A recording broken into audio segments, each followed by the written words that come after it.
Since the 7th of October until now, do you think that Israel has created itself more friends within the region? And this is a question that I like to ask Israelis. Or do you think it has created more enemies? Do you think the kid who lost his father is going to grow up and say, you know what? Maybe a two-state solution makes sense. Maybe I should walk around screaming, I'm Israel Chai. Maybe that's what I need to be doing. I'm going Or to do you make a think that kid is prediction. going to want to get revenge? I'm going to make a prediction, and it's going to be publicly on my YouTube. You are going Okay. to see many more Arab nations normalizing relations with Israel 100%. in the wake of October 7th war. 100%. Okay, so 100%. so if more nations are making peace with us, I would say we've made more friends. Yes. Yeah, but the leadership does not reflect on the citizens, no? The citizens are The still predominantly against you. the citizens are downstream of. So in this region, there's in the West there's an expression that politics is downstream of culture. Hmm. In this region, politics is downstream of the leaders. So politics is downstream of culture, and culture is Yep. downstream of the leaders. And you could argue maybe you can throw in religion there as well. And so the sheikhs, the emirs, they set the culture for their nations. They set the curriculum. They set everything. And so you're absolutely right. Today, the street has been radicalized against Israel. Yep. But give it 3, 4, 5 years of government education, of normalization, of positive messaging about Bani Israel and the Ummah coming together. I can assure you, many in the street will move towards peace and they will follow their leaders. Unless the leaders replace, which can happen from time to time in the Middle East. So that is the hot take. Your hot take here is that a lot of the Arabs, not necessarily the Arab governments, are going to be pro-Israel. That's within the next period of time, right? I assume Within a period of time, and I wouldn't within. say you're always going to have division. I mean, look at the state of the Shia and the Sunni. You all have been killing Yep. each other for 1400 years. So I'm under no illusion. Suddenly the one thing that's going to unite the Ummah, unite the Shia, the Sunni, the Arab, the Kurd, the one thing that's going to unite everybody is their desire for peace with Israel? Absolutely not. But what you will see is sizable proportions of populations, if governments normalize making peace. So I'll give you an example. I'm on the server. The reaction I get to people from the Emirates is 50-50. It's either Sure. kus umuk or am Yisrael chai, and nothing in between. uh, Ay, and ay, so, ay. Yeah. and so I think what you see the UAE there is probably what you'll see play out in the rest of the Muslim world, or at least the nations that normalize with Israel. You'll see a section of the population which normalize, and it's probably that section of the population which is more aligned with the government. The Madkhalis, they're the religious people that are aligned with the government. The secular people that are aligned with the government. The educated, richer, more affluent population who are in that position because of their association with the government and the leaders. That's where you're probably going to see peace. And then maybe out in the countryside where old habits die hard, you'll maybe experience a wall of anti-Semitism still and great resentment. But we What do I can't win call every. you? Yosef. Yosef. A pleasure, Yosef. My name is Zaid. Zaid, nice to In meet you. a pleasure, my Salam friend. alaikum. Wa alaikum salam. What I'm saying is, what I'm saying is, I don't think that that prediction will take place because I don't think, specifically after the 7th of October, it got really bad. And the reputation of Israel, I would argue that this was more of a viable reality. What you're describing right now is a more viable reality before the 7th of October as opposed to now. I think now Israel has created a bigger divide in between the its neighbors and the state of Israel for that matter. I'm looking at this report. Well, not a report. It's an interview with Smotrich, right? Um, and this is a quote. I'm literally like reading a quote from him, and he says, "My son wants me to leave some Lebanon for him to destroy later. I told him, don't worry, there will be enough for everyone." And this is a government official. This is a person who's a spokesperson for the state of Israel because he is in a position of power. When a Lebanese person hears that, do you think that Lebanese person is going to think, well, the future looks bright? The support for Israel amongst Lebanese has never been higher probably since the Civil War. There's huge support for Israel amongst Christian communities, some Sunni communities, motivated largely by an absolute hatred of Hezbollah. They blame Hezbollah for the situation, the dire Yep. situation their nation's in, and they don't see Israel as the aggressor, which is why Israel is in talks with the Lebanese government. Look, I'm not going to defend things that Smotrich says because I don't agree with Smotrich's politics, but I can find you. If you think that quote's bad, you should read the quote what some of our Arab neighbors say. Yes, Yeah, but when we talk about Israel, we put Israel on a pedestal, and we're like, no, no, I Israel don't. is a Western democracy. Israel is a more civilized nation than the I've rest of the region. I've never So used when those words.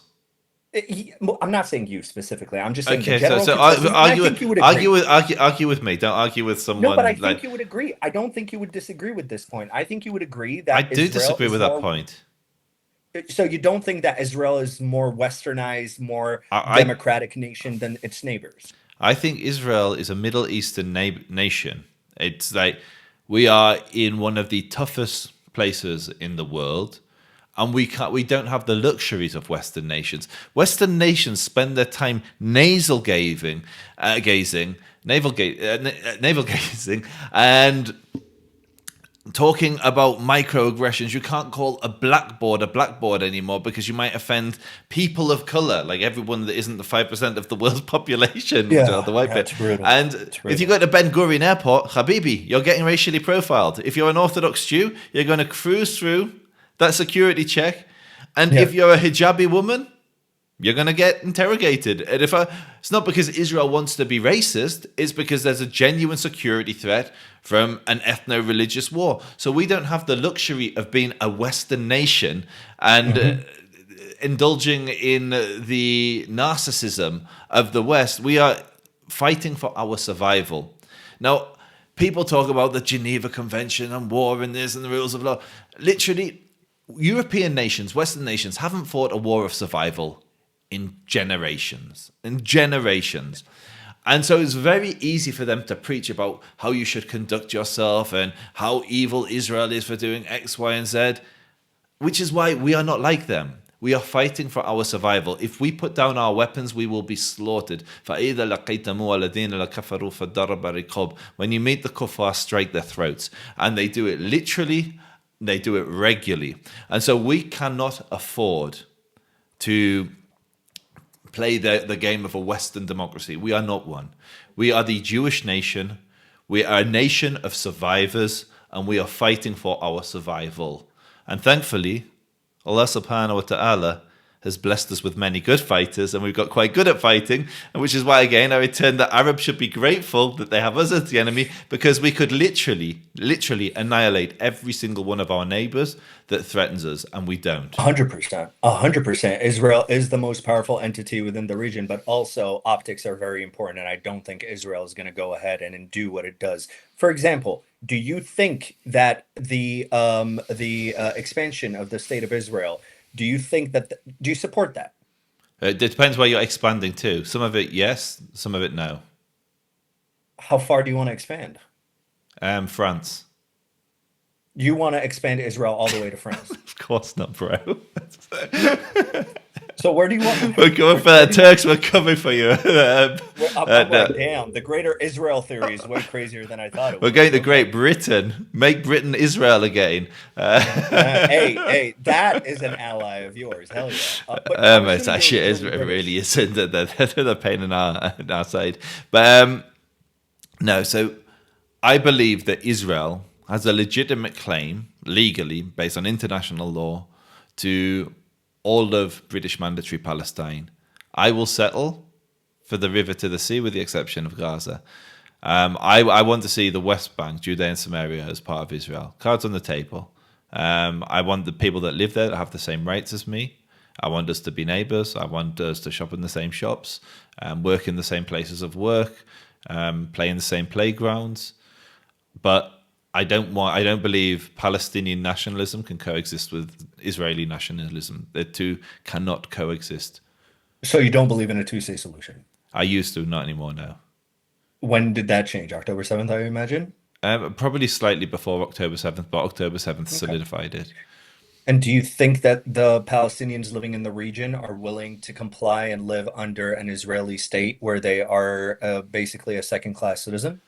So no, if they were a second class citizen, they wouldn't. But that wouldn't be the case. They have representation. Arabs have representation in government and every political Hmm. office. They're in the military. Over half of the doctors and nurses in Israeli hospitals are Arab. No, I wouldn't support. They wouldn't support being a second-class citizen, and I wouldn't support them being a second-class citizen. I speak to Arabs here all the time in Judea and Yep. Samaria.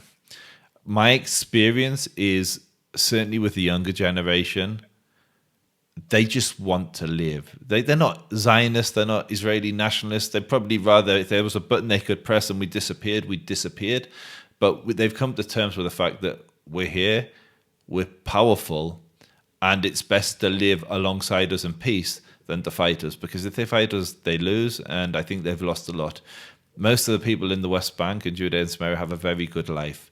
Whenever I speak to, and you should try this by the way, whenever you speak to a Palestinian on here, ask them what either they or their parents' cars they drive. Ask, is it a Mercedes, a Range Rover, a BMW, a brand new Skoda, or a brand new Kia? Because it's one of the five. They're all driving big cars, expensive cars, sometimes even nicer than what I've listed.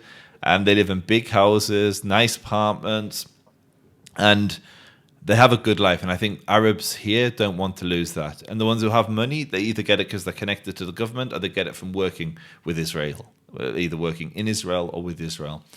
And so I think most Arabs here, I can't talk for Gaza because I don't speak to many people in Gaza, would absolutely, and the polling shows the same, would rather live under Israel. I mean, pre-October the 7th, it was rather. I haven't seen that poll repeated post-October Right. 7th. Right. What about the settlers? Is that how you foresee the expansion of the state of Israel?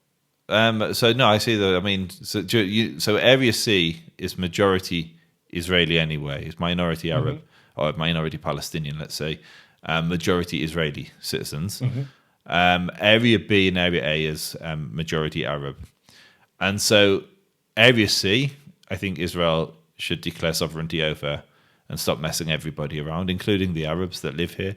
Give anyone that's Hmm. living in Area C the right to Israeli citizenship. It's a small number of people. I think it's 200,000 people. It would not impact demographics in the slightest. Area A and Area B is more complicated. There's much larger populations there. But I certainly think that developing infrastructure in Area C without just declaring that this is now Israel, like we have with the Golan Heights, like we have with Jerusalem, leaves Yep. everybody living here in limbo. And I think it's fairer on the Arabs that live here to at least offer them citizenship, like the Arabs of East Jerusalem were offered access to citizenship. And I, because then they can vote, then they can. At the moment, they vote in Palestinian elections, they have Palestinian rights, but they're under Israeli civil and security control. Yeah, but do you think that the Palestinians, again, it's very important. So let's pretend like the roles were reversed and the Palestinians were the powerful ones and the Israelis were not, and the Palestinians wanted to expand and take over the Israeli part of Palestine, and they were offering you citizenship. It's the same exact role, but just reversed. The two entities are reversed. Would you be okay with forfeiting your culture, your identity, your heritage, all so you can basically bend the knee to a nation that has oppressed you? So Would you be okay with that? So first, that's basically what happened in '48, and we didn't have the luxury of being offered citizenship. They ethnically cleansed us. But ignoring that, ignoring the fact that we were this tiny minority that was attacked by huge Arab nations, ignoring that, speak to Israeli Arabs. They're not oppressed. They have a good life. They maybe don't get along with the politics, and every person is an individual, and they'll have their own takes. But as a general rule, if you're a 48er, you have a good life, and they don't want to rock the boat. And I think the same would be true for the Arabs that are living. My experience is most of the Arabs I meet in Judea and Samaria, in Area C at least, are not that nationalistic. That's not to say there isn't a sizable percentage of them that are, and they're the ones that are often carrying out terror attacks, etc. But the majority of people, I do business with them. I go to Arab shops all the time in Judea and Samaria, and they just want to live. They're not political. They're family men. They're just ordinary people. And so I think, yes, according to polling and according to my anecdotal experiences, many of them would rather live under Israel than under the Palestinian Authority. Interesting. Well, I mean, I haven't really spoken to a lot of those people. Usually when I do, I'm always a little worried about them because I'm worried that they might overshare, and I know how monitored a lot of those conversations are oftentimes, and I'm worried that they would somehow end up getting in trouble. So I oftentimes just, on to So the next when one I and when I skip speak to them. Palestinians on here, I always say, if they've been respectful, I'll always say I give them the choice of, do you want me to upload? And they Yeah. all have very positive interactions with me. And I would say 95% of them say, please don't upload because it will cause me problems either with the PA or with my neighbors. And you mentioned Sahar before. I was speaking to a kid who spoke to Sahar the other day and a live stream. So Sahar didn't do him dirty or anything. And this kid knew that Sahar films and live streams. And he was saying when he went out on the street, he got a lot of abuse from his neighbors. And he said, please don't upload the video. But he still trusted me not to upload it, which was decent of him. My experiences on the street is very different. If you speak to someone who's in Area C, they're very liberal. Sorry, Area A, they're very liberal with their political views. They'll tell you and Yep. they'll overshare. And that's because they won't speak ill of the Palestinian Authority, but they'll tell Hmm. you what they feel about Israel without fear. Hmm. Arabs who live in Jerusalem are the most interesting because many of them are nationalistic and are pro-Palestine, but they're Israeli residents. They've rejected citizenship, and they're very afraid to speak their mind. Just being completely honest with you, it doesn't look great for me. Hmm. But when I go out on the street and I interview people, they, they say, "Look, I can't tell you what I want to tell you. Either whether ramification. They never say who the ramification is from, whether it's Israel, their own community, but they don't want to go on camera."